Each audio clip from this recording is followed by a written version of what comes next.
Chapter 3, SOS. Jack stared at the name of the ship. "You know what happened to the Titanic, don't you?" he said softly.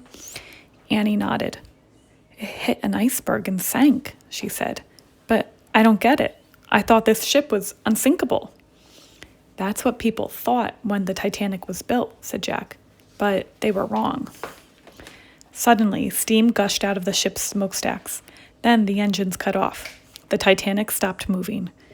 "We'd better go home," said Jack. "There's nothing we can do here. We'll have to find another lost ship, a safer one." "No, we have to stay and help," said Annie. "We can escape in the treehouse anytime we want." "But what can we do?" said Jack. "This ship's going to sink no matter what. We can't change history, and we can't take anyone into our time with us." "Yeah, but maybe there's some way we can help," said Annie.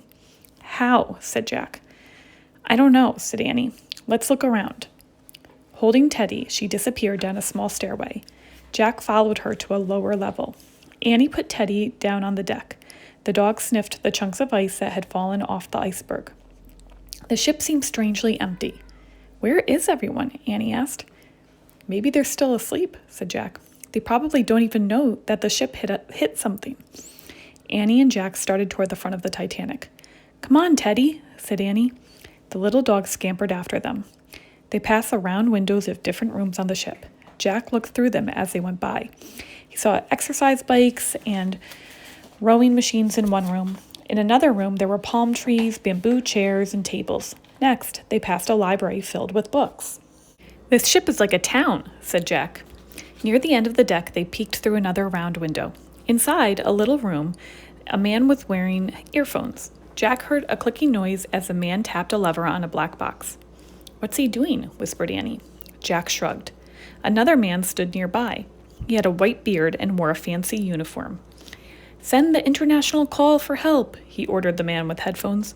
"Tell all ships close by to come at once. We're sinking." "Yes, Captain," said the man. "Great, they're calling for help," Annie whispered. Jack shook his head. "I don't think help will come," he said. He shined the flashlight on the book and found a picture of the radio operator. He read quietly to Annie.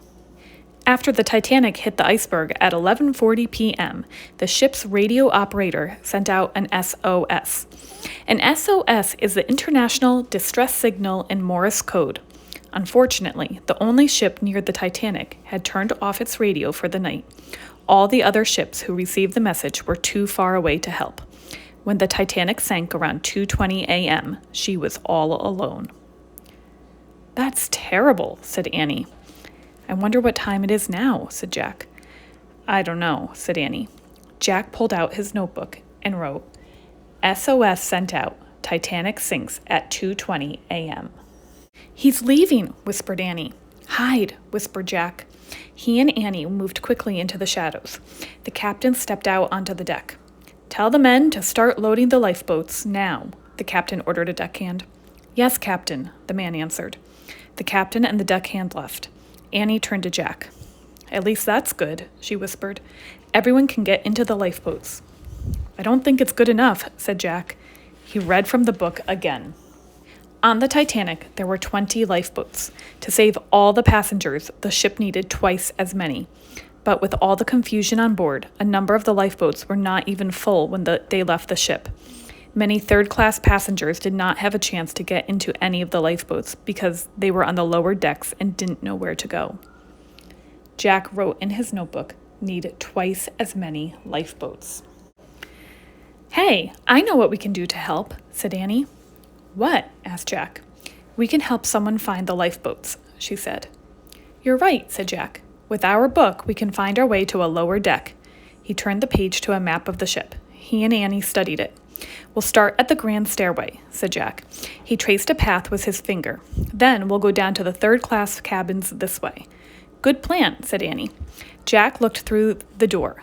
The radio operator was still tapping out his message, over and over and over. "SOS," whispered Jack. He took a deep breath. "Okay," he said. "Let's go."